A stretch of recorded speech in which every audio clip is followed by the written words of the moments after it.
And now for the story of the hour. Inner city school teachers desire to make policy recommendations to policymakers.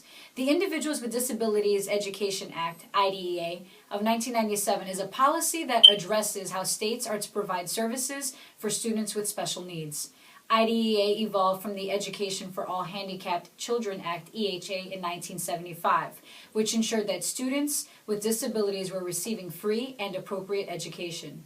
Teachers are disgruntled because there is an overrepresentation of African American males in special education. And with us today, we have a concerned public school teacher from right here in our nation's capital, Ms. Hernandez. So what are your thoughts on IDEA? First, I want to say thank you for having me here. It's such an honor to be on such a reputable show. And I want to begin by saying that, in all honesty, I'm glad that IDEA exists because there needs to be accountability for our schools.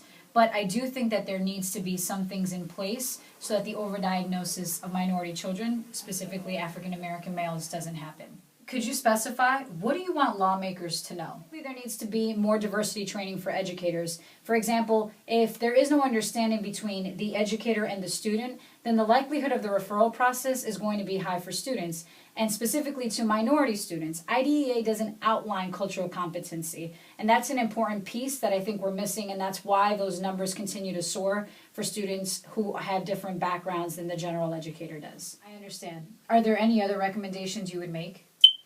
Yes, we also need to do a better job at ensuring that special education tests and indicators aren't biased. If there's a cultural bias in the test, then inevitably what it does is it starts to measure a student's cultural experience instead of their intellectual and academic ability. And if we don't address this issue, then of course students in poverty, who tend to be minority students, will be referred for special education services at higher proportions. And once a student is referred to special education service, the likelihood that they'll be selected if they're a minority is high. Thank you for your time, ma'am. Well, folks, there you have it.